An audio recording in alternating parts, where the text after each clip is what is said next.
Greetings, friends. I'm AK. And I'm Laura. And we are the Chainsaw Girls. On today's episode, we are covering a fun one, guys. One of my favorites, truly. Mm-hmm. We are covering 1986, the year I was born, Night of the Creeps. This is actually a movie that I had never seen until you recommended it to me. And I was very thrilled, if you will, to watch it. Okay, if you guys aren't watching the YouTube, I'm wearing a shirt of Zaddy Ray, or Zaddy Atkins, whatever you want to call him. And it says "Thrill Me" on it because that's his catchphrase in this movie. Oh my gosh. And I just realized it's from the scene where he is on the beach. Oh, hell yes. I want that shirt. It's our Zaddy, baby. Oh my gosh. Yes. The return of Tom Atkins since we've covered Halloween 3, right? Yes, we love Tom Atkins. He's such a sweetheart too. I met him at one of the jamborees and I almost peed. I was like, he's an older gentleman. He's Zaddy for a reason. No, he really is. He really is. Shall I read IMDb? Please do. Okay, let's do it. Alien brain parasites entering humans through the mouth turn their host into a killing zombie. Some teenagers start to fight against them. Yeah. They do. Okay. All right. Decent job, IMDb. I like that one. Not too bad. It was directed and written by Fred Decker, who also directed The Monster Squad, Hey. which we covered not long ago. Yes, and it does have a little Monster Squad nod in this movie. It does. I absolutely love The Monster Squad. I did not know what to expect going into this. I will say when we started the movie and it started off hot with aliens, I was like, Laura. Okay. Also, the aliens are like these little naked dudes and they're like skin colored. Yeah. And they've got really mean faces. Yes. Like they look perturbed. Perturbed is a great way to put it. Right? Yeah. Did you already say the budget? No, I'll hop right into that. Let's do that. And then we'll get into the movie.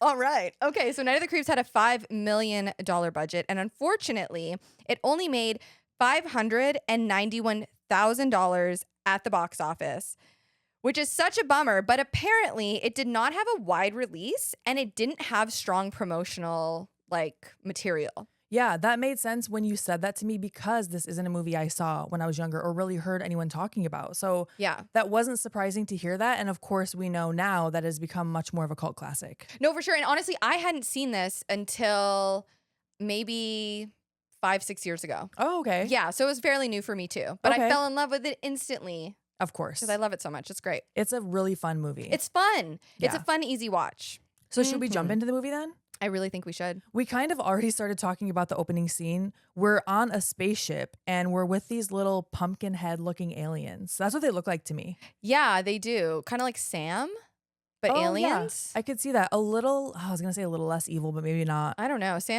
But Sam's cute though. He's got a cute head, remember? And like you mentioned, I forgot about that. His little cute head.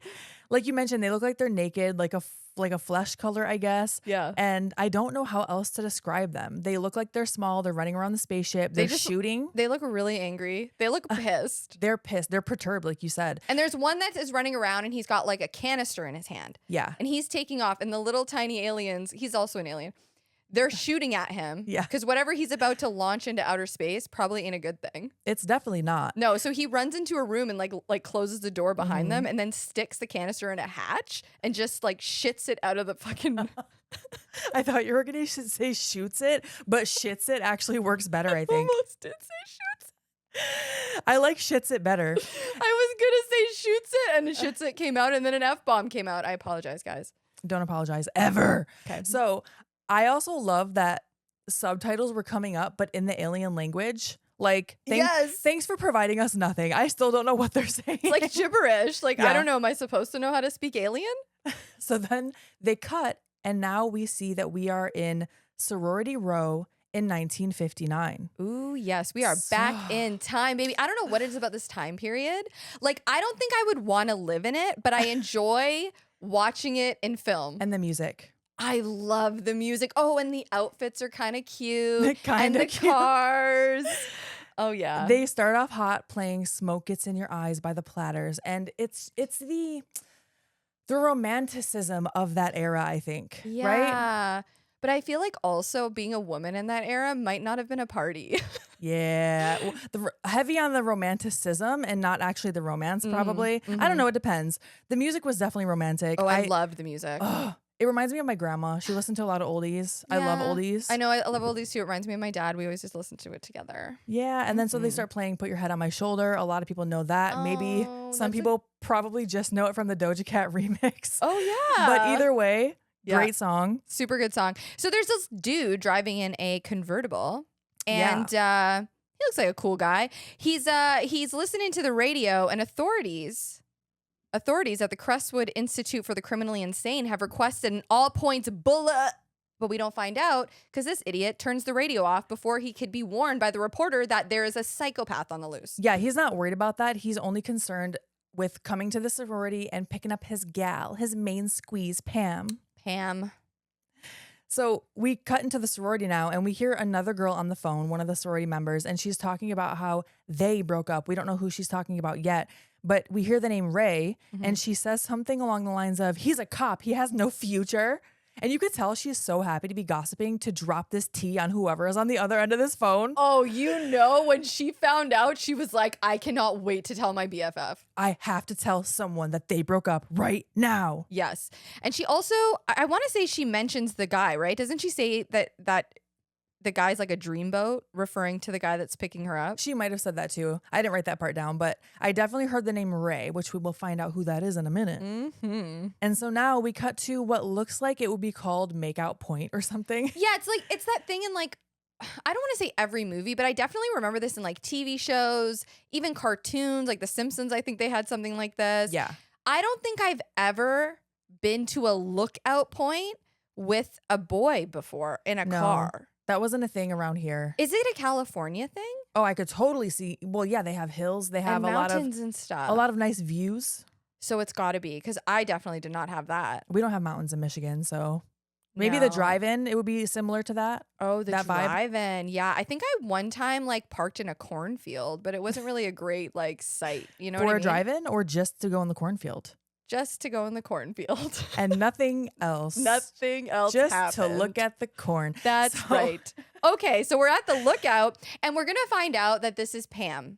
Yes. There's a blonde girl, super cute, super pretty, and she's hanging out with Convertible Boy, and they're sitting together, and they're looking up at the stars, and they're like, oh, what's the brightest star of them all? I don't think I've ever asked somebody that question before, but okay. And then a police officer approaches the vehicle to warn them that there is a escaped, I think he might have called him a lunatic, I can't remember, from this institute, and he's on the run. And we also find out that this cop is Ray, and he in real time is realizing that Pam, his ex-girlfriend, this sounds very fresh, by the way, is on a date with Convertible Boy. Yes, who we'll find out is Johnny. Oh, Johnny. Johnny's an idiot. Yeah, I'm not really a fan of Johnny. I was not a fan of Johnny, no. And so Ray is very upset by this. He walks away, and of course Johnny's like, who is that? He looks sad. Oh yeah, he's heartbroken. Like dejected. For like sure. He's just like, oh, you moved on that fast? All right. Yeah, and she tells Johnny it's someone from her past. Okay.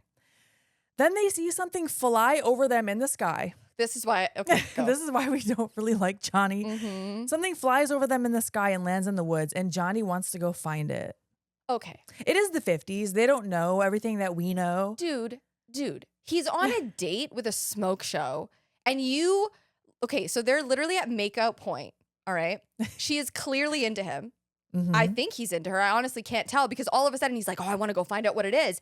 And he drives their car away from the lookout point to the side of the road, and he gets out and walks into the woods because he wants to see what crashed out of the sky. If this was a mutual decision that they made together, I could see like, oh my gosh, what was that? Do you want to go find out what it is? I'm down. All right, let's go. Totally. But he just leaves her in the car. He leaves her in the car. They're on a date, and he leaves her in the car.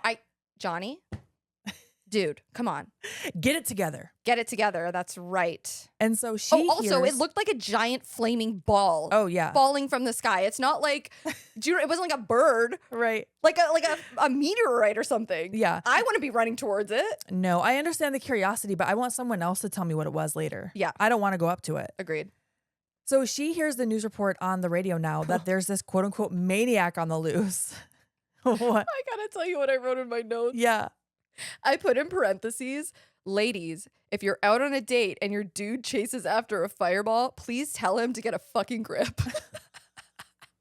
She tries to, but she doesn't quite, it doesn't quite land, because when the radio report mentions that there's a maniac on the loose with a giant fire axe, she goes, Johnny, in like the funniest little whisper voice. I know. I would be like, Johnny, oh, your fucking ass back here, bro. We gotta go. I feel like in 1959, a lot of women didn't even know how to speak that way. No, they didn't have the, yeah, of course. At least of not what course. we see portrayed on television. Sure. Yeah. You know, she's like, Johnny. Very similar, actually, to Audrey's voice in Little Shop of Horrors. We were talking about that off air earlier. No comment. moving No on. comment. Okay.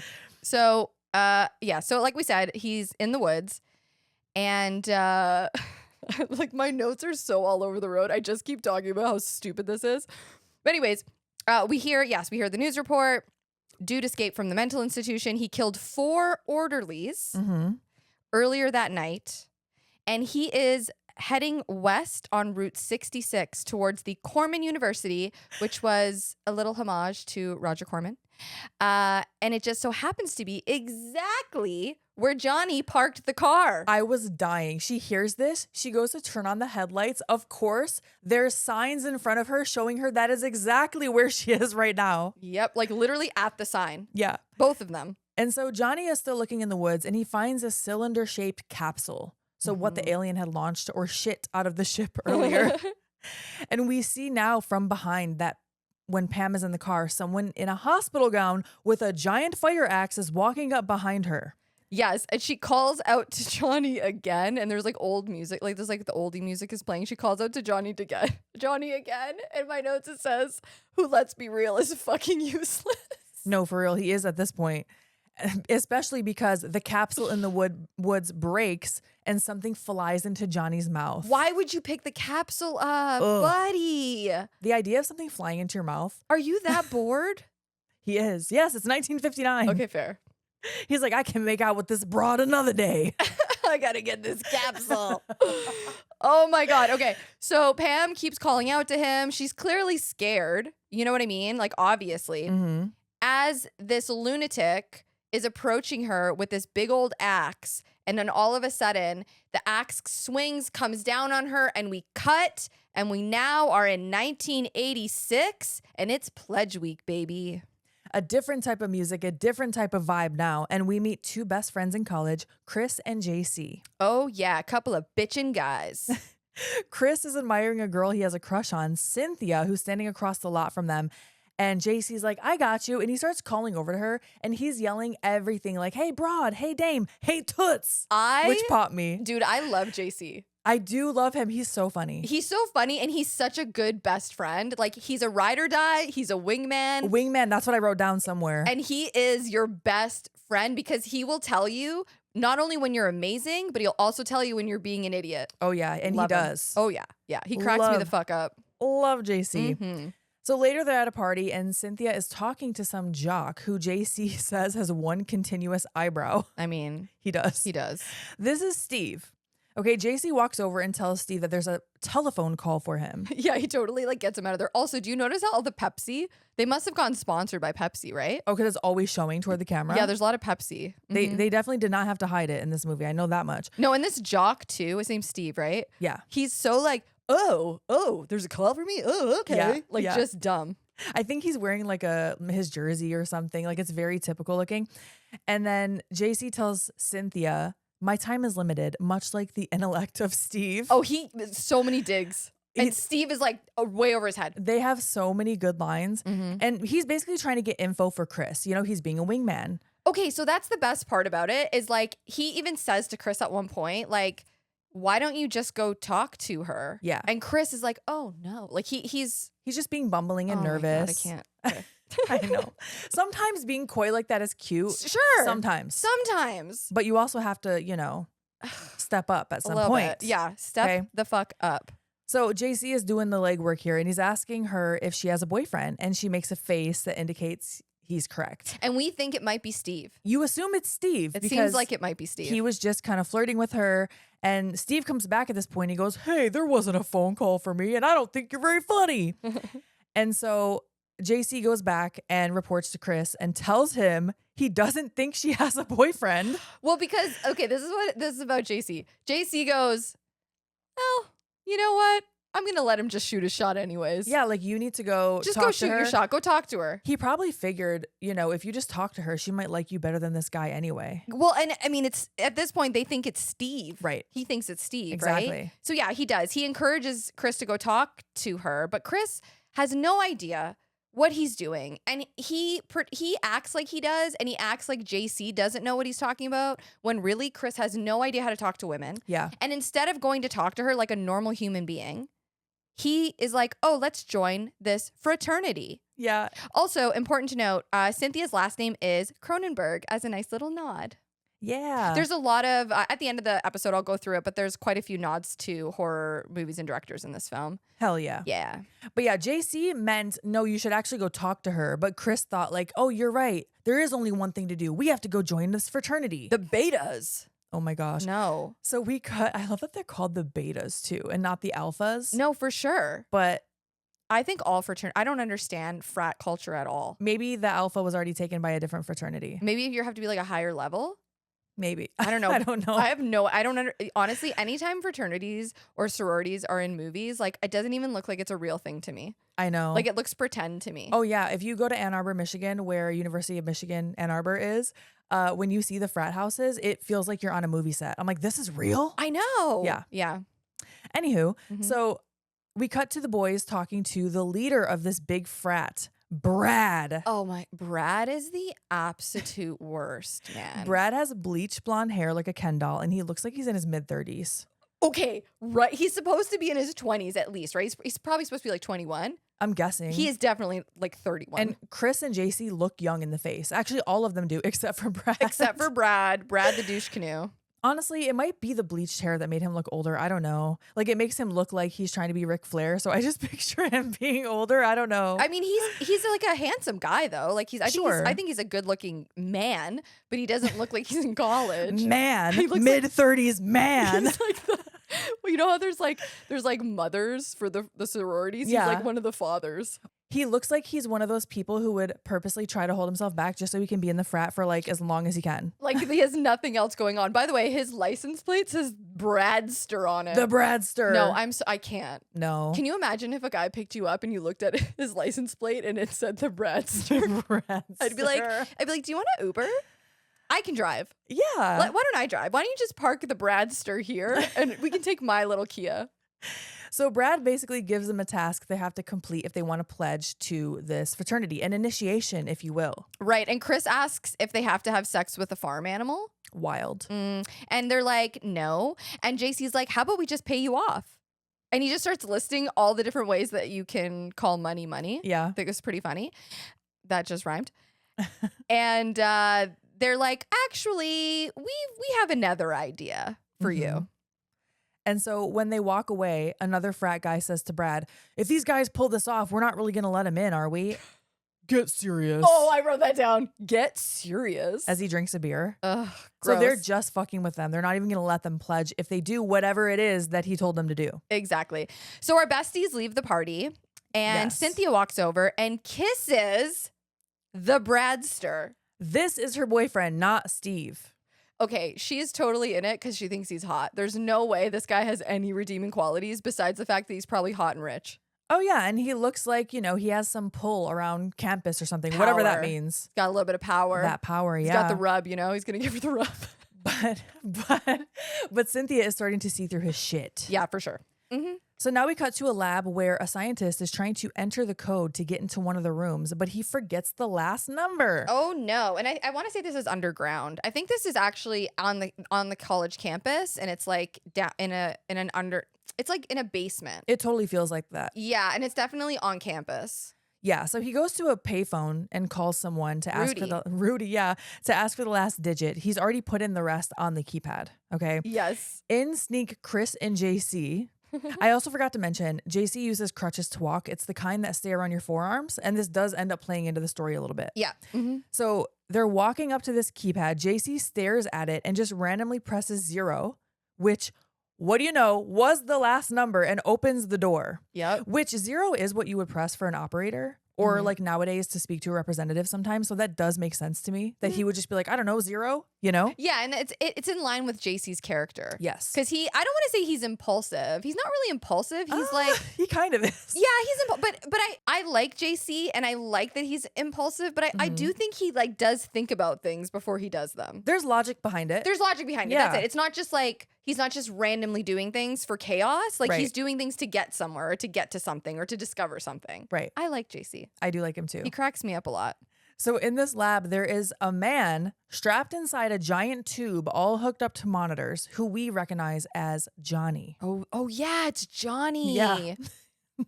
And so we find out that Chris and JC's mission from the frat was to get a cadaver, which is a dead body, and leave it on the front steps of the other fraternity, like their rival fraternity. Maybe they were the alphas. I forget what name he said. I can't remember. And so they're reading around the room. They're reading the signs, and one of them says cryogenic stasis system. Oh, JC loves this. He is like, oh my God, he's a freeze-dried human. Yeah. A corpsicle. Like he's trying to explain to Chris what it is. Yeah. And he is jazzed about it. And he starts pressing buttons. Speaking of what we were just saying about him earlier. And so doing so, the door to that chamber opens. And now they start taking Johnny out and they're kind of carrying him. He looks the same except purple, like purplish. Yeah, like he's frozen for sure. At this point, yeah. Yeah. And then Johnny's hand grabs one of their arms and they book it. They're out of there. Oh yeah, they take off. They leave the body. And as they like are rushing out, lab coat guy goes into the room. Did you know that this lab coat guy is actually like a student? Like they refer to him as like, but he looks so much older than them. He has to be in his 8th year. Like he has to be like at least. He's working on his doctorate, his triple doctorate, if that's a thing. But he goes in and he obviously notices that the body is now on the floor. Oh yeah, he sees them run out and he yells at them, but he is like, oh, I should probably go in here and see what they did. Yes. And so he goes down to Johnny and a leech or a slug. I refer to them as both. I wrote slug. leech all throughout my notes, but I think I did half leech, half slug. Either one. Well, it flies out of Johnny's mouth, ew, and into this poor lab technician's mouth. Yeah, after he grabs him by the throat. I feel like it looked like Leech Woman's leech. It does, yeah, for sure. And so Chris and JC get back to their dorm and JC is making jokes right away. I would do the same thing. Like, how do you handle that besides with humor? Oh, no, that's how I handle life. Same. Dark humor. It's the way to go. Chris gets pissed. Chris does get pissed. And again, this is why I love JC. Because JC straight up is like, yo, you're being a fucking pussy, man. Oh, JC goes off on Chris. He has like this whole monologue. It's so good. He reads him down. Dude, it's so good. I want to do the monologue in acting class. His monologue? Yeah. Oh, that would be great. Because it's a great monologue. He basically tells him like, you know, I'm helping you out. I do things because I want to make you happy. Which I don't know. I don't know if that's necessarily 100% true. I'm sure he also does things for his own benefit or reasons. But he basically just reads his rights and tells him, like, I'm here for you. I'm your wingman. I've been by your side and you do nothing but complain. And you don't do anything for yourself. And you're not making a move yourself. Exactly. Like, I'm trying to set you up for success and you're just sabotaging yourself. What a great dude. Yeah. That is a best friend, man. That's a best friend. That's someone you know that when you're not in the room, they are still talking highly about you. Oh, JC is 100% talking people up for sure. At Putting least Chris. you over. Yes. Yeah. Absolutely. They're best friends for real, though. Yeah, I love their relationship. I love their banter. They do a great job building that with the audience. I think their relationship trumps Chris and Cynthia's relationship. Oh, 100%. Right? I wanted JC to go. I wanted it at the end. I wanted it to be JC and Chris, not Chris and Cynthia. I was going to say at the end, I would have been okay with like JC and Cynthia, honestly. No, dude, me too. Yeah. Oh my God. Me too, like, dude. Chris, I wanted it low key. I wanted it so bad. I was rooting for JC so hard. The whole time. I'm sorry, Chris, but we did like JC better. Listen, okay. I just think they would have been a better match. Yeah. Anyway. Okay, so he ends his monologue with, so fuck you. And then Chris goes, well, fuck you too. And you can tell he's kind of, thinking about what he just said. Yeah, he realizes like, all right, my buddy's right, Yeah, and then they start joking with each other. Like, yeah, you want to. Yeah, you would. Stuff like that. Yeah. And then this is cute too. Chris is like, will you hand me that pillow? And JC tosses it to him and he just swings it at JC, just hits him with it right away. And then they start like, not pillow fighting, but you know. They're like just like grappling, being like stupid boys. Yeah. But Chris does apologize. Yes. And they're BFFs. They are. I love them. And then oh my God. we cut to Zaddy, Tom Atkins, dressed like Colonel Sanders. Oh, yes. He's right on my shirt, baby. He is in a white tux with sunglasses on, sitting on a beach, being served a coconut. Dude, he is one sexy man. I don't care. When I saw this scene, I died. I was like, why is he dressed like this? Okay. He sees Pam getting out of the water because he's on the beach, but she's dry. So obviously something weird is going on. Her dress looks like it looks like when you go to Disney World and you want to dress like Belle, so you go into one of those dress shops and you buy like a princess dress. That's what it looked like to me. And so then it cuts to him dressed as a cop, and we're finding him at the scene of Pam in 1959 in that convertible. Yeah, with all her missing parts. Right. He's holding her severed hand. He gets his gun out. He yells freeze because we see the maniac standing in front of the convertible after he would have already hacked Pam up. The maniac turns around and he's completely a zombie, like a skeletal zombie almost. And then Ray wakes up to a phone call.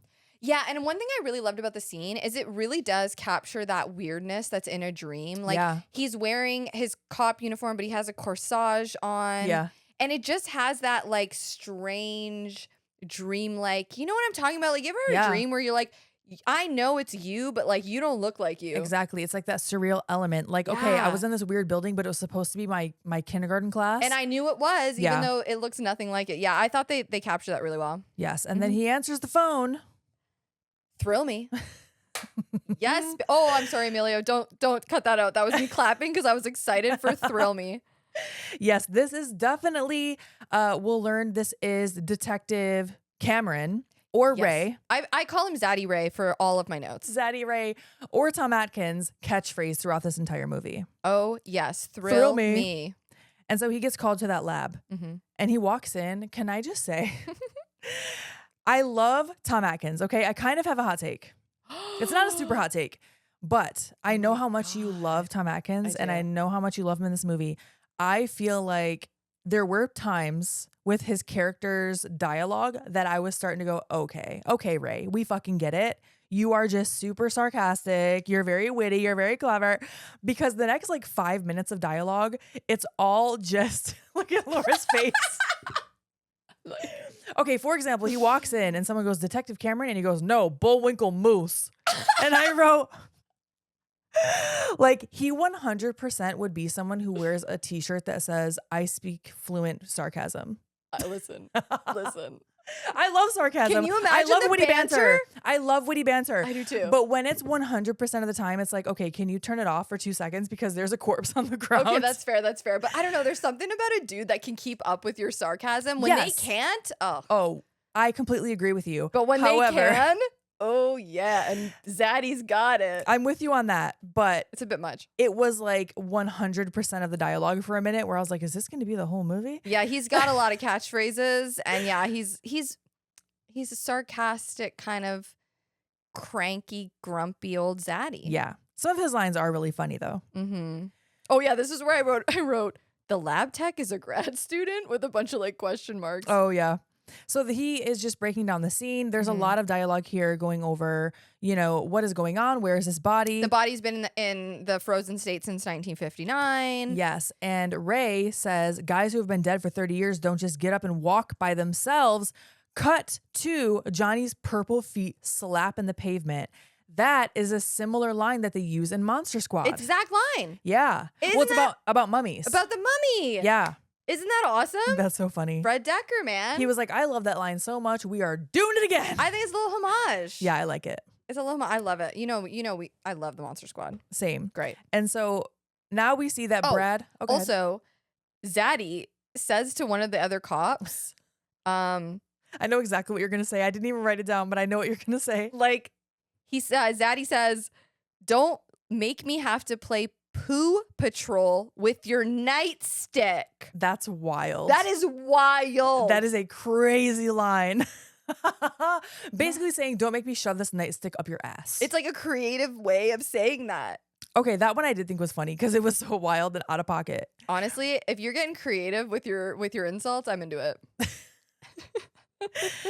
So now we see that Brad is dropping Cynthia back off at the sorority. He's being a dick. He like peels out, and that's where we see his license plate says Bradster. Brutal. Get out of here. Mm-hmm. And so when Cynthia walks in, oh my gosh, I don't think you noticed this part because we rewatched it together.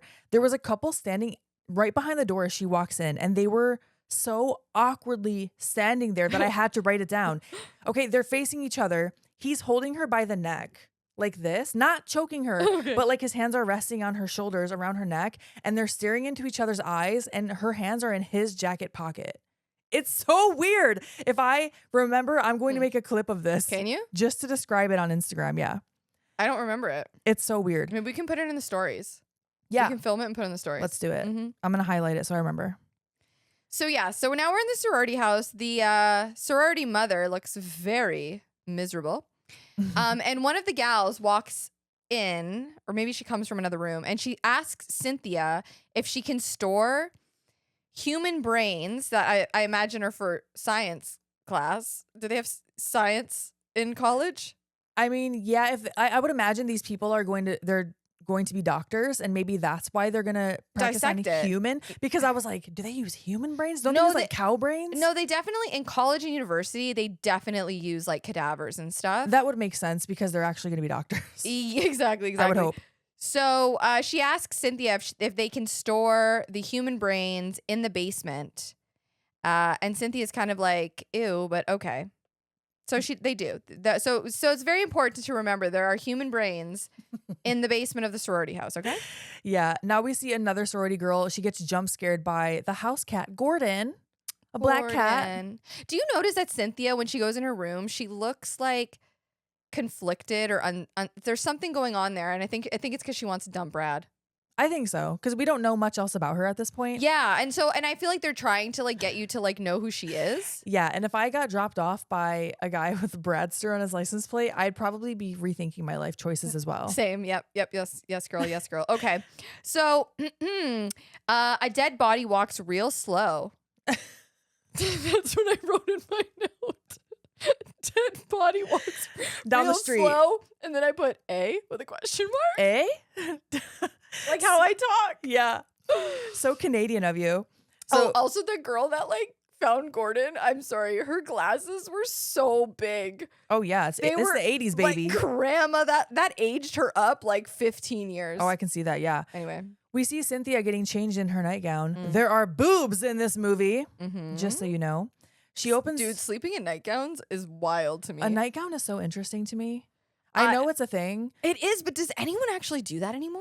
I don't know. It looks very old fashioned, but also I just, I don't know. I want pants on. What if I have to run out of the house? Yeah. That's what I'm thinking of. Like I always have either like joggers or once in a while I'll do shorts. Yeah. But I just can't be like, I don't know, man. I can't be like air it out that much. It kind of fucking scares me a bit. Like I'm like, I don't know.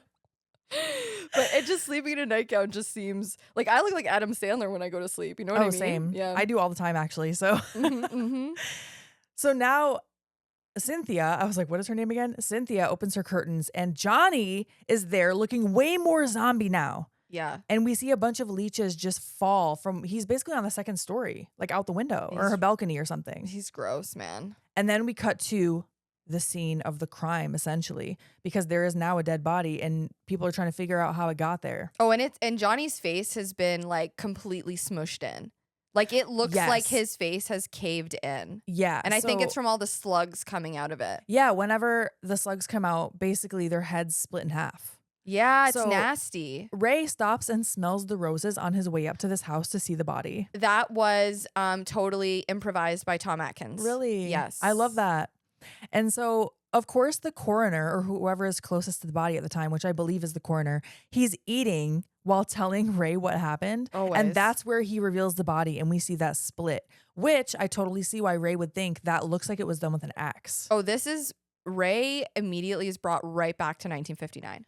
Yeah, we see he's having flashbacks. He looks pained. He looks like he's got a lot of trauma. He absolutely has not dealt with these feelings No. at all. He is just harboring that like guilt and pain and trauma for sure. Yeah, Ray asked one of the kids what house this is because he also doesn't know this area right now. It's different than what it was in 1959. And they tell him this is supposed to be the house mother's cottage. And that's where he has the flashback. We see a body getting buried. We don't know quite what that is yet. And then Ray asks another cop if that wound looks like it could have been made with an axe. Right. And the cop is basically telling Ray, like, you got to stop living in the past. Like he did. He straight up said, like, if he gets off on living in the past. Yeah, which is a weird way to put that. It's a weird way to put it, but honestly, kind of valid. Yeah, and I don't think he meant it in a sexual way. I think we use that phrase differently now. For sure, yeah.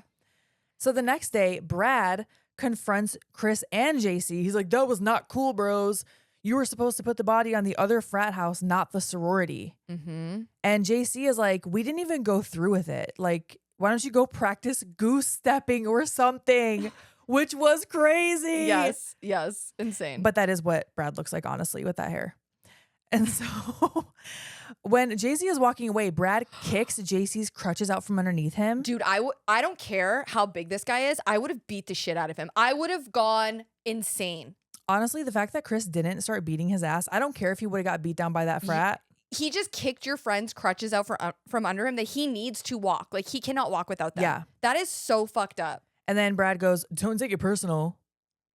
And okay, Brad, don't take it personal when I run you over with the Bradster. How about that? Don't take it personal when what's going to happen later. And Brad is basically like, let's go, babe. And Cynthia just stares at him. She does the Jack in the Box middle finger where she winds it up like that. And random people around start clapping. Okay, how you want to know why? I'm going to tell you why. Because everyone knows that Brad is a giant douchebag. Yeah. He probably has a lot of money. His dad probably contributes a ton of money to the school. And he probably is just one of those awful human beings that everyone low-key hates, but they all pretend like they don't because of his status. And even if they didn't know who he was, just witnessing that scene would be enough to be like, fuck this guy. Absolutely. I loved it. It was just funnier to me that it was a few people clapping. It just felt so, I don't know. I loved it. Everyone's like, finally. Yeah, like, fuck this guy. And so there, a cop comes up to Chris and JC, introduces himself, and takes them to be questioned down at the station. Yes, exactly. Ray comes in the door where they're in the interrogation room, I guess. And he goes, if it isn't Spanky and Alfalfa. Okay, I'm so glad you said that because he calls him Spanky later in the movie. And I was like, wait a second, but it's, what is that movie? What was Little that show Rascals. called? Yeah, Little Rascals, Little Rascals. That's why right. I wrote it down because he does refer to him as that for the rest of the movie. Yeah. So basically a janitor saw them running away from the lab, screaming like banshees. And that's all the janitor keeps saying whenever he does speak. He just keeps repeating, screaming like banshees and laughing. JC is telling Ray, we didn't do it. He goes into this whole explanation. Oh my God, but he ends it with, he would rather have his brains invaded by creatures from space than pledge to that fraternity. Obviously a nod. And then Chris just goes, he's lying. We did it. Like, Chris. This is why I have such a hard time with Chris this whole movie. Yeah. Because he's such like a little like goody two shoes. It's good that he did end up telling him the truth because it's going to help sort of in the end. Yeah. But also, like, damn, you just threw your friend under the bus like that. Snitches get stitches, Chris. That's something you wait till the detective's out of the room and you kind of look at each other and you're like, yeah. Should we just, like, you know what I mean? What are we on the same page here? If you made eye contact with me, I would know immediately what it is because it would be, if you do it quick, I know like, okay, yeah. something like it's like telepathy between besties. Yeah. You know, when you just have a good, not even rapport, it's beyond rapport, but that like connection, chemistry, understanding, similar humor, similar ways of thinking. Absolutely. If I was JC, I'd be questioning my friendship with Chris. Honestly, you did not stand up for me when I just got my crutches kicked out from underneath me. We had that argument earlier where I'm doing so much for you and you're like sabotaging yourself. JC, just steal his girl, man. This is like the only time I'd root for that, but I would kind of low key root for it in this moment. That's so funny. Knowing the context. So anyway. they do tell Zaddy that the body twitched, the eyes opened, and it kind of spazzed. But he says, Chris and JC basically say, like, we never moved the body. And Zaddy looks like he's contemplating what they're saying. It doesn't seem like he totally writes them off. Like, he's kind of thinking about it. And I do appreciate that.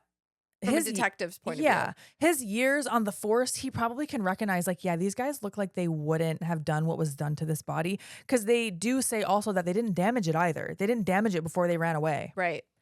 Now, back in the mortuary, I think is what it would be. But we are in the police station still. Oh, so it's probably in the same building? Mm-hmm. So there we see that the scientist is on a table and the coroner, who is still eating, a huge trope in horror movies, while he's doing whatever work he's doing, he's distracted as the scientist, who is dead, sits up and walks out of the room, his chest being fully cut open, like from an autopsy. With the scissors still hanging off his body. Passes a police officer. The cop doesn't even look at him and just says, I'll see you tomorrow. Yeah, did not look up. I love that gag. That's why it's important to look at people. Like sometimes you don't want to make eye contact with people for various reasons. Yeah, but I want to know everyone that's around me at all times. And what they're doing and if it looks like something weird is going on. And that's going to happen later in this movie too. Dude, 100%. So the janitor is walking through the hall at this point, still laughing and repeating, screaming like banshees. It's also a full moon, which I thought was a nice touch. Of course it's a full moon. And runs into the scientist. Just like a little jump scare. We don't see what happens yet. We do see leeches or slugs scurrying throughout the streets. Ew. And then back at the sorority, Cynthia gets a phone call. Hey, babe, it's the Bradster. Okay, it's one thing to have that on your license plate, but to refer to yourself as that, I'm done. Dude, come on. That's his. Of course he's going to refer to himself as the Bradster. She does tell him, I don't really want to talk to you right now, which I was like, good for you, girl. Oh, we also find out that the cat died. The cat's dead. There's a conversation being had, a very small conversation being had about how they're going to tell the one girl that Gordon is gone. Okay, I did hear something about how are we going to tell her about Gordon? I didn't know what it was exactly. Definitely okay. Either the cat's dead or the cat's gone. But he'll come back. Don't worry. So Brad says, this is what I get for going with a fucking psych major, isn't it? Fucking excuse me? And she does hang up on him, as she should. Like, don't give him any more of your energy. Oh, no. It's over, girl. It is over. Yeah. And so the same sorority girl from earlier that went to go let Gordon in goes to let him in again. She picks him up. And he is a zombie kitty. Oh. He has a crazy roar, too, like a lion. That's cute. But that's cute. But his face is like skeletal, like decomposing. Yeah, decomposing. Yeah. So animals can be infected, too. Ray gets another call. Thrill me. And then we cut to the scene of the scientist face down in the hallway, leeches crawling away from his body. Ew. And Ray just goes, wonderful, which also was another little catchphrase of his in this movie. I love it. Now what else are you going to say? Right. Like, basically, he's like, just great. Perfect. Awesome. Lay it on me. What else? What else, right. Life? Throw it at me. Yeah. And don't worry, Ray. There's more. More is coming. Cynthia goes to Chris and JC's dorm, and she's like, I looked you up in the directory. I hope that's okay. And Chris is just bumbling, and she asks him to take her to her sorority to walk her back. And Chris and JC both go. Yep. And they notice that, there's a dance coming up.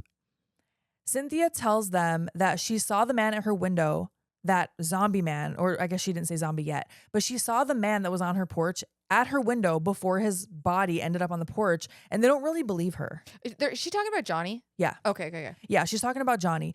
And Chris is trying to console her. He ends up putting his arm around her. And like a good wingman, JC excuses himself to go use the bathroom so he can leave those two alone.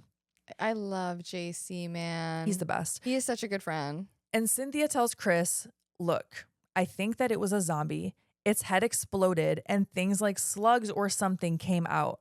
And Chris goes, okay, maybe I should walk you home, which I understand. Yeah. What are you going to say to that? And honestly, they don't know each other well enough for him to even attempt to believe her. Right. So now that would be such a bummer. I know. You think like this guy's awesome. You're like, I think I found the guy. Yeah. And then he turns to you and goes, yeah, so I saw this zombie, and it's like, you'd be like, oh no. She even said at one point, I thought you two would understand. Like, you two should understand, of all people. I mean, I could get that. At least JC. I could see JC. I don't know. Yeah. Chris. But even JC was like, he was making that noise like, ooh, like the alien movies, old alien movies. So we cut to JC on the toilet in a bathroom stall. And he's writing something in pencil. It's very faint. It's very hard to make out. But we also see all this other graffiti on the wall. And someone has written, Go Monster Squad. Yay. Which, of course, was a nod to the director's movie, which was going to be his next project. Yeah, Fred Decker, man. Hell yeah. So JC hears something weird and he peeks out of the stall, and the janitor is face down on the floor with his head exploded. Oh, it's so gross. It's Those little graphic. slugs are everywhere. Ugh. The leech slugs, whatever, are all around. Yuck. JC drops some matches and he goes to pick them up, and he gets scratched or bitten by one of the leeches. So he like jumps back. He's still in the toilet, mind you. Mm-hmm. He was reaching so slowly for it. Like, my guy, your hand is already below the door. Like, they can see you. You got to go faster than that. He does end up getting the matches. He lights one and puts it down low to, I guess, attract the leeches or to see if they would run back over. And they do. And it bursts into flames. So he Yeah. realizes he can kill them that way With fire. with fire. Mm-hmm. Kill it with fire. Now one crawls up his pant leg, which that sends me. I would be done. I'd be like, just kill me now. No, I'm me done. too, dude. Up my pant leg. You could not get your pants off fast enough. Oh my, I'm thinking about it right now and I'm like, nope, this is why I wear leggings. Oh, yeah, that's right. Ain't nothing crawling up this leg. But I like wearing joggers. Okay, but you can take joggers off fast. But jeans or my baggy jeans that I wear all the time, I'd be cooked. nope, just kill me. Just jump into the toilet. Done. So this slug has crawled up his leg, and rightfully so. He freaks out. He falls onto the ground and he's trying to crawl away. It really broke my heart. This whole scene broke my heart because he can't get his crutches. Mhm. He's basically just stuck on the ground and he's trying to army crawl out of there. And that's when a slug shoots into his mouth. Yep. Ugh. And it cuts right to Chris dropping off Cynthia at her dorm. I still had hope. I was really hoping something had happened. I know. I was so bummed that JC got slugged, man. He got slugged, yeah. I was hoping that there'd be some explanation of like he spit it out. He made it. Yeah. I wanted him to be our final boy so bad. I wanted it to be like Night of the Demons. Like I wanted him and her to just be walking down the street together. Yeah. Anyway. So Cynthia asks Chris here to go to this dance with her. Aw. And he asks about Brad, and she goes, Brad is an asshole. So it does sound like they're not quite broken up yet. Not yet. But I think she is. She is broken up in her own mind. Oh, she's done with him. Yeah. Yeah. The way that he just spoke to her on the Oh, yeah, phone. yeah. But I think she needs to still officially do it. We're in the gray area right now. Right. Yeah.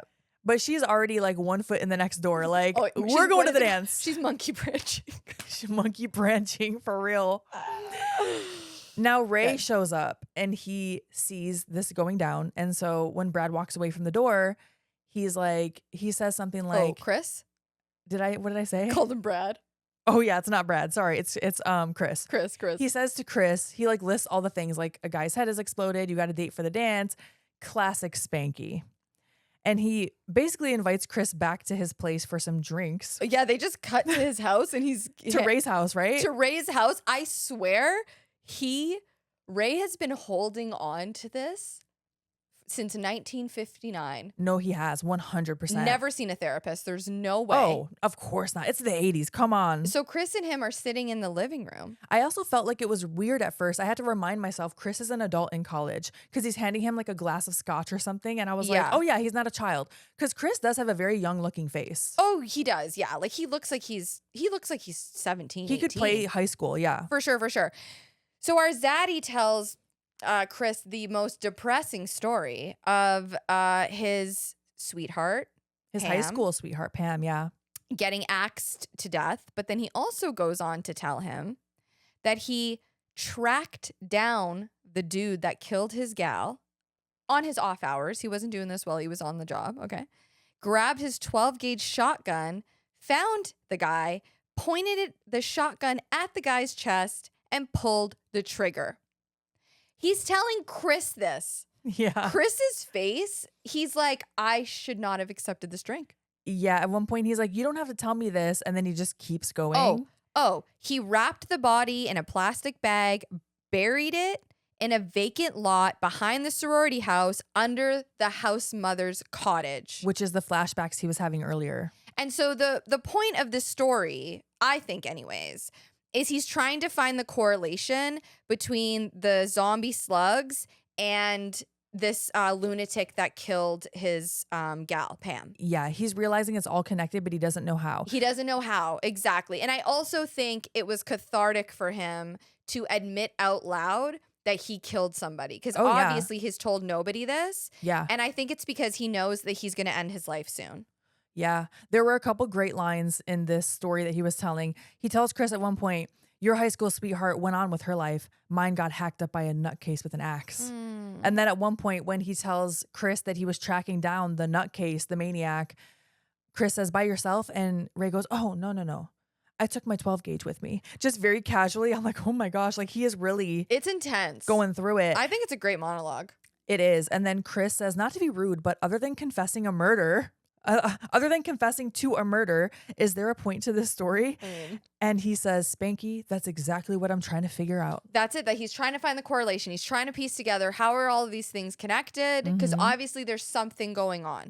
Yes. And at that moment, we cut to the house mother watching It Came from Outer Space, which is a classic 1950s film about aliens. Yes. Very similar to the plot of this movie. 1958, baby. And suddenly there is a banging coming from underneath her floorboards. You pointed out that she did not react as quickly as like I think I would have or you would have. Especially for how long there was banging coming from the floorboards. Like she sat there looking. The second I would listen, the second I heard a bang, I would grab Toby under my arm and we would be gone. I wouldn't even check what it was. I would get the fuck out of the house. I understand looking, like if this just happened right here, you look and you freeze. You're like, wait, did I just see that? Sure. But then it happens again. Nope. Oh, we're gone. Nope. AK, I would grab you by the wrist and we would run. I'd be like, we're out of here. Drag my ass up the stairs. Yes. She sat there way too long looking, but maybe she was just frozen in fear. Right. You know, she's older. She was in shock. It happens to be a zombie who also happens to be our axe-wielding lunatic. He hacks up the floor, bum, bum, bum, bum, bum, crawls his ass out, and whacks her, ba-boom, with the axe. We see him hack into her head, and there's blood spatter across the TV. And I wrote, Ray, why did you bury him with his axe? No, good point. Which I guess you wouldn't think would be a problem. Well, because my guess is that what is Ray going to do with that weapon? Because wouldn't it tie him back to couldn't it tie him back to the murder somehow? So burying it makes sense, but why wouldn't you bury it separately? Maybe you shouldn't think that way, but that's what I was thinking, was like put it in a different place. Yeah, I don't know. Maybe because he knew there was going to be a parking lot on top of it. No, wait, is there a parking lot on top of it? The house is on top of it. Is it? I think it's in the back. No, it is, because it's on top of it. The house is on top of it because he just came through the floorboards. Dude, I don't know. I don't know what he was thinking, but the one thing I will say about this scene is the dog ran away. So I was pretty happy about that. Doesn't end well for the dog, but I was happy in this scene. Yeah, it's unfortunate that he has his axe with him, because now house mother is gone and Ray gets another phone call. Thrill me. He speeds past Phil's diner. Oh, he grabs a shotgun first. Which you mentioned Phil's diner to me off air. Yes, it is it's like an Easter egg in Fred Decker's films. Yeah. And so Ray arrives to this house and one of the cops says, you know, she had a dog, but he took off when we kicked in the door. So that's important to note. She's also in pieces. Yeah, the coroner, who is still eating. What a gag, eh? Says if we used a different stretcher for every piece, we'd be here all night. Bump. Okay, like, bud. Okay, it's just like have some decorum, please. Have some fucking decorum. Like for real. There are two cops in a car. They're driving down a street and they see the zombie in the street. The zombie like swings the axe at the car. So they found him and they call it in to the other police officers. Yep. And so now Ray is going in their direction. They all corner this zombie wielding axe. They don't realize it's a zombie yet. They corner him in an alley. And Ray is like, I already killed you, you son of a bitch. Okay, but how fucking crazy is it when the dude turns around? It's the exact same zombie from his dream. Yes. If that was real life, yo, could you imagine? I would think that I'm having a psychotic break. When he turns around, I mean, that makes sense by what happens next. But maybe not next, but later. And so when he turns around, they light his ass up. Dude, every single police officer is just bah, bah, bah, bah, bah, shooting. They started blasting. They're putting literal holes through this skeleton zombie's body. Dude. His face is very skeletal. It looks slightly different from his dream. Like it's a little more put together, but it's basically the same thing. And it's probably because they had to have that prop that could smile, because the fucking skeleton smiles at him. And Ray blows its head off. Oh, yeah. Blows it to pieces. And what comes out? A bunch of leeches. Here come those slugs slithering past them. They make that little noise too. Yeah. Ew. So gross. So gross. And so Chris is talking to some random students. We cut to him. Yeah, He next day. Yeah, next day. He cannot find JC, and his classmates don't know either. He didn't come home last night. Uh-oh. Now we cut to a montage of all the kids getting ready for the formal to the most generic song. It did not fit here. You pointed out that the vibe did not match the song at all. No. And then when I was watching it again, I was like, no, you're totally, it should have been like an upbeat, like, do, it's Saturday night, or something. And instead it was like this weird, it just didn't fit the vibe. Yeah, they got songs in the beginning of the movie. Maybe they ran out in the budget, or maybe whatever one they did have, they lost the rights to, and I don't know. I would love to even dive deeper into that and figure it out. Sure. Because they got like big songs for throughout the movie, and then this one felt like someone made it for a generic wrestler's entrance at the last second. Yeah. Like at first the girls, they're putting on makeup, they're naked in the shower, more boobs. And so it kind of fit that vibe, but then they show the guys like, whipping each other with towels. And like having a good time, and everybody's getting ready for the big old dance, and it wasn't the right vibe. Yeah, it did not fit. But go ahead. No, I was going to say, so after this montage of... I'm sorry. Also, the leeches in this montage are scurrying into the bushes, but that song is playing over the leeches. That's another thing where I was like, this does not feel right. Doesn't match, man. Doesn't match. So Chris goes to his dorm, and he notices a tape recorder sitting in his dorm room that says "Play Me," and it's a recording of JC. And he's telling Chris that there is a slug inside him. He can feel it in his brain. He doesn't have a pulse or a heartbeat. And he actually is the only one in this entire film that is still functioning like a human a little bit after he's been infected. Enough to speak. Yes. His voice does sound very different. It sounds very different. But he's the only one in the whole film. Now, it could be because we haven't seen anyone minutes after they've been infected yet. Mm-hmm. But anyway, he goes on to tell Chris that fire will kill the slugs. Yes. Okay. He also tells him he's going down to the furnace room, and if he doesn't come back, heat will kill them.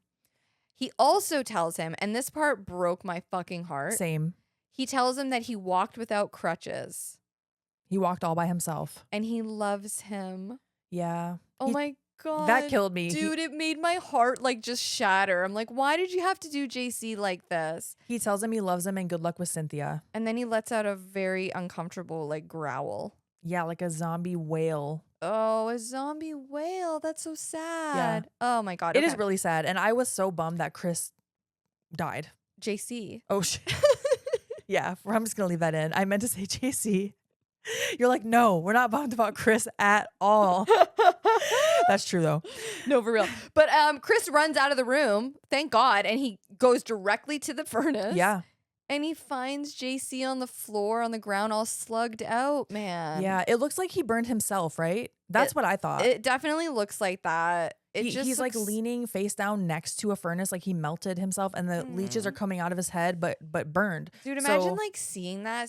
I couldn't imagine finding you like that. And then going to the dance. I'd taxidermy you for sure. Thanks. And then I'd set you up like Megan, and I'd put you on a chair. Oh my gosh. My bestie. You know, they're doing like freeze dried taxidermy type things now. I don't know if it's called taxidermy, but I saw a cat that was freeze dried basically.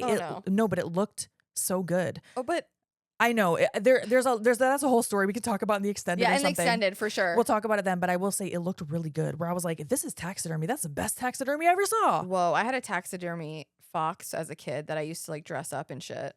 I don't know. I don't know why. You could do that to me. I give you permission. Oh, thanks. I love that. Okay. Okay, so yeah, it looks like he did that to himself, maybe to stop the leeches from escaping into someone else and stuff. Yeah. Mm-hmm. So now we see Brad is outside the sorority drinking by himself, throwing beer onto their lawn, calling Cynthia a bitch. He just sucks. He does. He Brad sucks all around. He sucks. Yeah. Don't date a Brad. And then, no, sorry, Brads of the world. And the house mother's dog approaches. Oh boy. We see that the dog has a complete zombie face, just like Gordon the cat. Yeah. And then a leech goes right into Brad's mouth. Well, R.I.P. R.I.P. Brad, I guess. Actually, no, not rest in peace. Rest in distress, Brad. Oh, rest in distress. Okay, I like that. RID. I like that. We also see all the frat boys are like getting on a bus, and they're all like super pumped because they're going to the dance. They're like, "Let's blow this pop stand, woo woo!" Right? Oh, and they are so happy that to tell each other that Brad is single now. Not even because he's single, they're just like happy to gossip. Yeah, they are. They're totally just like talking shit. He must be bummed. Okay, but also, can I just say this really quick? This is just like a sidebar. Yeah. You know what I think is so funny? Like, girls get all the tea, right? Like, if you said to me, let's just say hypothetically speaking, you were like, you know, I don't know, you told me something. I would be asking you, what happened? Yes. Like, how did it happen? Da, da, da. When a guy gets tea, He doesn't. he doesn't know anything. I'll be like, okay, well, what did they say? And he'll just be like, I don't know. He said, yeah, they broke up. Why did they break up? What happened? And he's they're like, I don't oh, know. I don't know. They just, I don't know. He didn't say. Why is that a universal thing? Is he sad? Is he all right? And he's like, oh, yeah, I mean, I don't know. He seemed fine to me. What? Like, wait, you hung out with this person for a whole day and you don't know any of the information about Where that? is the tea? Every boyfriend I've ever had is so bad at knowing the tea. It does seem like a universal man thing. I don't know why. I don't know, but guys, ask the questions and then tell your ladies. We want to know. Even if I don't know the people, I want to know the tea. And it's not even just to get the tea. Like, did you check on your friend? Yeah, 100%. Like, what do you mean they're not engaged anymore? When did they break the engagement off? What happened? Are they okay? You don't know? What do you mean you don't know? Is your friend gonna be all right? Like, You know what? This is how the patriarchy hurts men too, because they feel like they can't talk about their feelings. oh, It hurts men too. talk about your feelings, guys. It's all right. Honestly, women love it. Tell us how you feel. What did I just do? I just did like a Zoidberg. You know what you were doing? You were manifesting that men stop being emotionally avoidant. I looked like a Zoidberg from Futurama. Like, Okay, I'm so sorry. I digress. Let's cut to something super depressing. It's our Zaddy at home, ready to. oh my gosh, small trigger warning. It looks like he is probably trying to end his life. I wouldn't say probably. I would say he's turned on the knobs in his gas stove and duct taped every orifice that has like a crack in the wall, in his door, in his windows with duct tape. And he's drinking. And I think he's got a shotgun too. Yeah, It's going to be bad. Bad news. Bad news. What is that? Bad news bears. Bad news bears. However, Chris comes knocking on the door. He has to unduct tape his door to open it. Yes, and Chris tells him all the lore. And he's crying. He's crying, but he lays it on him. This is how we kill them. We got to use fire, JC, blah, blah, blah. So he's kind of recounting all of this to our Zaddy. And Ray is ready, man. Ray's like, let's go. Ray is like, you just gave me a reason to live, literally. No, for real, for real. I'm going to go down in a blaze of glory. Yep. He takes his gun. And before he leaves, he shuts his oven off. That's where I was like, oh, shit, this is dark. But dude, like, honestly, from Ray's perspective, you just saw the zombified version of a guy that murdered your high school sweetheart. That you already killed. There's so, it's like trauma on top of trauma. I feel for him. Yeah. I just wish he would get some help. I mean, I'm glad. Talk about how you feel, man. It's okay. Yeah. Yeah. You know, it's never the answer, dude. It's I was never gonna say, the fucking answer. I was going to say Chris did help him, but not for long. Not for long, no. But you know what I mean? Like, it's just, Yeah. because I mean, listen, it's a movie with slugs and stuff, but it's a serious thing, and it's really sad that he feels like that's his only answer, and it's not, man. That's a permanent solution to a temporary problem. Exactly. Always. As he shuts off his oven, he does say wonderful as he walks out the door. Yeah. Now the party bus of frat guys, they're driving along and the dog is in the middle of the road. The driver swerves and crashes. Ray, we see, is taking Chris down to, I don't know what this is called, like the locker that stores all the weapons at the police station. Yeah. And where you have to go check them out. Yeah. And so we meet Walter, who is played by Dick Miller. Now, this is a recurring role and recurring name, really, for Dick Miller's roles in a bunch of movies. Yes. He was in The Howling. He was in the Twilight Zone movie, Chopping Mall. I think it's Walter Paisley is like the name that he kind of, I don't know. I think in this one it's just Walt. But yeah, it's like a play on Walter Paisley. And it's an ode to a character that was originally from A Bucket of Blood from 1959. Also, he was in Little Shop of Horrors, one of my favorites. I know you love that one. I know at some point you're gonna make us cover it on the podcast, and I'm just gonna have to grit my teeth and fall in love with it. You know what? I did a Fightful interview where we talked about a movie, and I picked that movie specifically because I didn't know if we would ever cover it. So I do talk about it in that interview if you ever want to watch it. You know how I feel about musicals, AK. I feel the same way though. But you know what I realized? The musicals that I can tolerate are horror musicals. Okay. That's what it is. Dude, I would see Evil Dead on Broadway with you. Oh yeah, for sure. Like that I could do. Like, have you ever seen Rocky Horror Picture Show? Oh my God. One of the best. Okay, see, that's a musical. Okay, but that's a classic. And so is Little Shop of Horrors. I'm gonna make you watch this again. You're gonna like it. Have you ever watched the OG? Yes. It's I have it. You do? Yeah. The black and white one, right? Yeah. I couldn't even get through that one. That's not as good as this I one. did watch it. Okay, listen, I don't think it's a bad movie. It's just not for me. I don't think it's a bad movie. It's just not for me. Okay. Yeah. Okay. Anyway. Though I also wanted to say something and I just lost my train of thought, so I guess it doesn't matter. We'll circle back. We always get back to where we're going. Yeah. All right. So, yes, Chris and Zaddy are at the weapons counter asking Walt if they can get a flamethrower. And at first, Walt's like, oh, yeah, man, whatever you need. I'm sure, no problem. They have so much fun banter. You can tell they're longtime friends. Yep. I love that Walt actually went and grabbed a flamethrower. Oh, yeah. Because I thought he was laughing it off like, oh, sure, a flamethrower. But then he goes and grabs one. Oh, yeah. I was like, oh. But then he asked Ray for the requisition for the weapon because you do have to check it out. And he, of course, does not have one. And he goes, oh, Ray, that might be a little bit of a problem. And Ray pulls his gun on him and says, yeah, it might be. Yeah. And I felt so bad because Walt's face, he looked so sad. Like, we're friends. I know. Why would you do that to me? Imagine you did that to me. Oh my gosh. You'd be like, what the fuck? I would be like, just take the fucking flamethrower, girl. I does. don't care. He does give it to him. So then we see the zombified dog walking over to the turned over bus. Yes. Uh-oh. Back at the sorority, someone is knocking on the door. This girl, she goes, I'm so sure.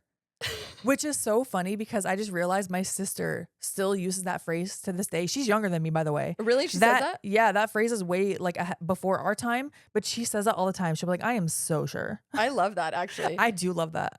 It's Zombie Brad at the door. He's looking pretty rough, not gonna lie. The girl does not seem phased at all. It's almost like she's looking at him just like, ugh, whatever. She goes, I'm so sure. Very funny, Brad. Yeah, like I think she thinks he's like dressing up or something like that because he does look pretty rough. Looks like he hasn't slept in a week. Yeah. Oh, and also now the bus crew, all zombies. Of course. And so Cindy comes down, or Cynthia. She goes by both throughout the movie. Yeah. She comes down and she takes Brad's hand I onto love the porch. this gag, dude. I love it. Doesn't even look at him. Once again, she does not look him in the face. So she doesn't realize what he even looks like. She takes his hand and walks onto the porch without looking at him. And it works too because she's breaking up with him. Yes. Right? So like you don't want to look, she doesn't want to look him in the eyes. Right.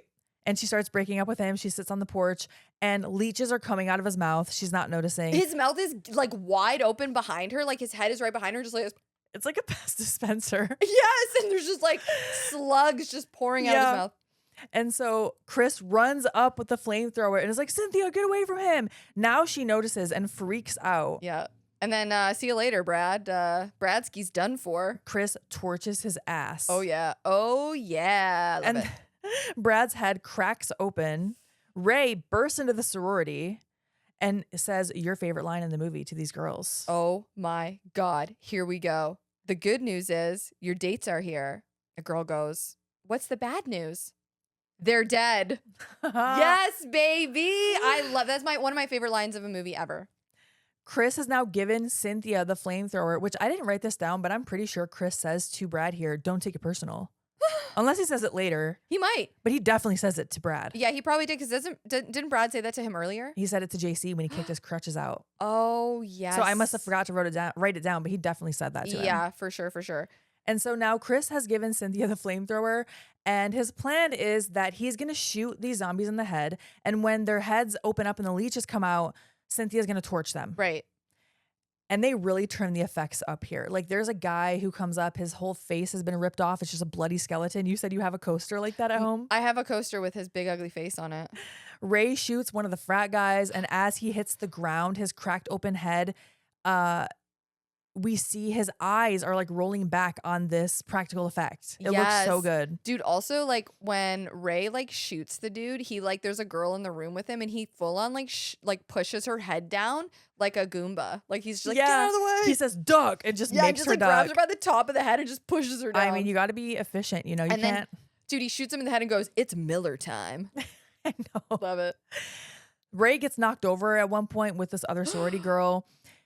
He sees on the ground, while he's on the ground, he sees a picture of Pam on the wall because this was her sorority too. Yeah. And then he musters up the strength to reach his gun and he starts fucking blasting. Boom, boom. Zaddy is in charge, baby, man. He is like, boom, boom, boom. He kills all these zombies. It looks like the camera's on a swivel and he's just like, just around the room. Oh, I loved it. I loved it so much.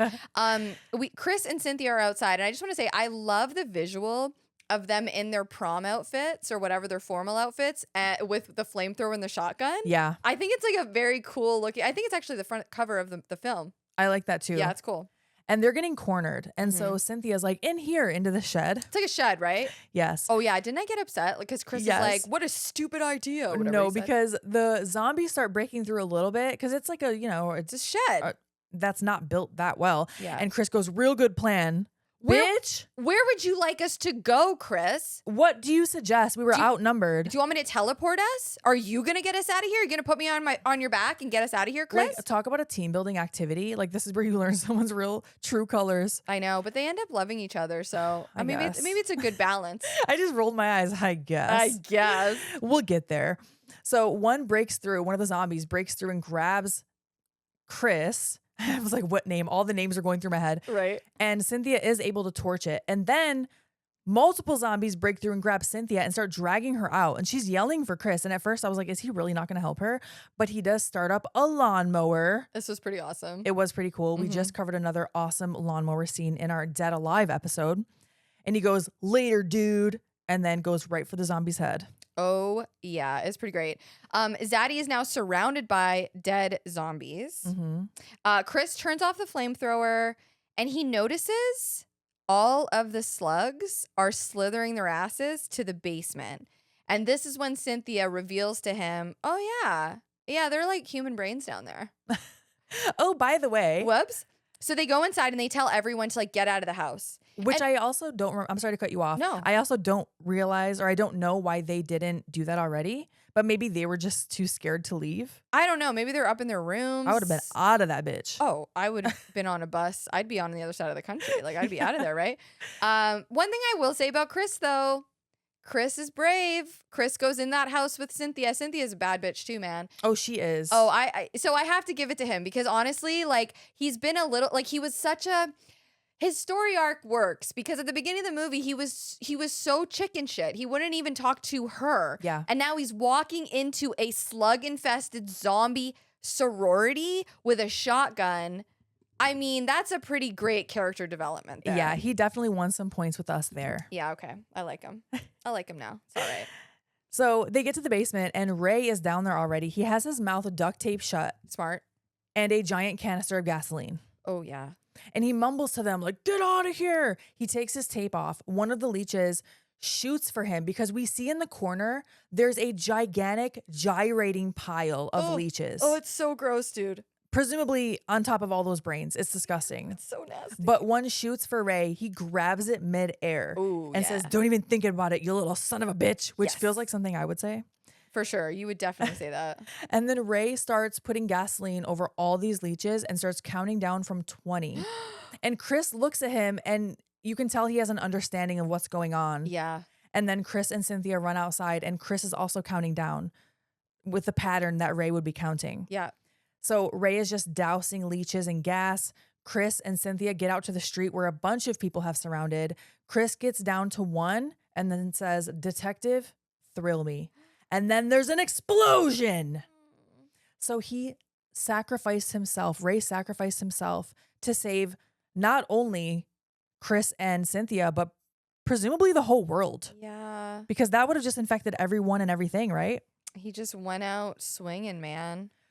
Personally, I feel like Chris and Cynthia were a little too casual and okay with the fact that Ray just killed himself to save them. Oh, you didn't think it was appropriate that they started making out right And- after that happened? I don't know. I mean, And then Cynthia telling him, nice tux. Girl, a man just died. A man that you knew. And like there's one point where I know Chris also says wonderful. Like he takes Ray's line. So you can tell like he had an effect on him. Yeah. Almost like he was like a mentor, even though this all happened, I think, in a short time period. yeah. I mean, listen, dude. Okay, sorry, you go. No, go ahead.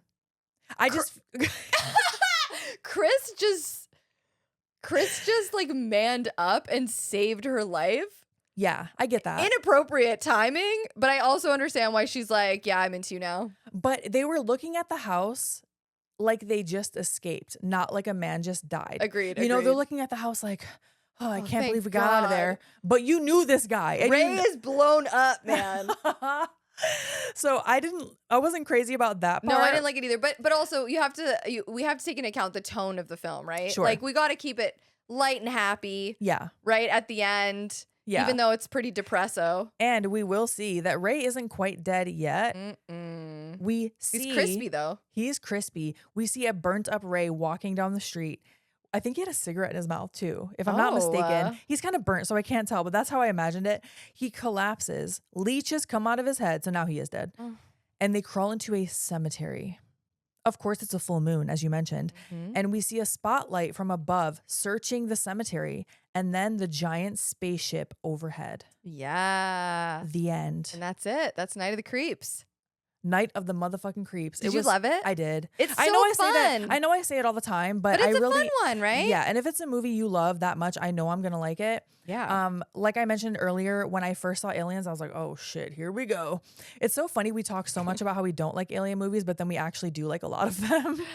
Yeah, it's when you know what it is? If it's not Aliens, or any of the Alien franchise, it's hard for me to really like get invested in a movie with aliens. You know what it was? It's not even the aliens part, it's the in space part. No, dude, it's totally the space part. When they started out in space, I was like, oh shit, I wasn't expecting this. I thought zombies, which they were zombies. Yeah, they were zombies. But I didn't know aliens were the culprit. Yeah. But once we got out of space, I was like, okay, more my vibe. Here we go. Yeah, I have a thing with space too, dude. I don't know. Let's talk about it in the extended. Yeah. Okay, so a couple of like fun little facts. There are a lot of nods to directors in the horror world. Okay, a lot of actually just nods in general to a lot of them, but some of them are George A. Romero, which is Chris's last name in the film. John Carpenter and Toby Hooper, so James Carpenter Hooper. We've got David Cronenberg, was just Cynthia Cronenberg. James Cameron, which was Detective Ray Cameron. We've got John Landis, which was Detective Landis. We've got Sam Raimi, which was Sergeant Raimi, and Steve Miner, Mr. Miner, the janitor, which I thought was very cool. Cool little nods. Yeah, that's really cool. I love that. Yep. And Tom Atkins is quoted as saying that this was his favorite film that he's made, and that he would love to work with Fred Dekker again. He said he really enjoyed his time on the film. So apparently there was some kind of pacing issue with the film. Fred Dekker is quoted as saying that the studio really railroaded him on it, and at one point, an executive and the editor did an edit without Fred Dekker's involvement. He said that he let most of their cuts go without a fight, but he since then has learned his lesson. He said all the films after that, I had a stopwatch in my pocket at all times. So he obviously learned a lot from this experience on Night of the Creeps. Wow. That sounds like us learning how to not go over our time in a match when we had that Shimmer Dark match that we went over our time. Yo, that was brutal. We might talk about that in the extended too. Oh, that's a good one. Yeah, for sure. And then just really quick, Greg Nicotero is one of the zombie extras in the film. He's a very famous and very amazing special effects makeup artist who's done Intruder, Creepshow 2, Walking Dead. And then Howard Berger, who's also a special effects makeup artist. He did Cabin Fever and Hostel. He was also a zombie extra. Oh, Thought that was kind of fun. And then the cat was named Gordon after the film producer Gordon Carroll. He produced Aliens and Alien Resurrection. I love that. I thought that was kind of cool. Oh, and one more. When they leave the house mother's like cottage, one of the police officers mentions that he got in contact with officers Dante and De Palma, and that's named, those little nods to Joe Dante, who I love so much. I love him so much. When I met him, I died. And Brian De Palma, who directed Carrie. Hell yeah. Yeah, so those are kind of fun. That's so much fun. I loved this movie. Dude, I loved it too. I really I'm did. so freaking glad you liked it. This is one of those ones that's such an easy watch. Oh, it is. It's It like, really is. It's like order a pizza, hang out on the couch, watch Night of the Creeps. So much fun. Mm-hmm. Yeah.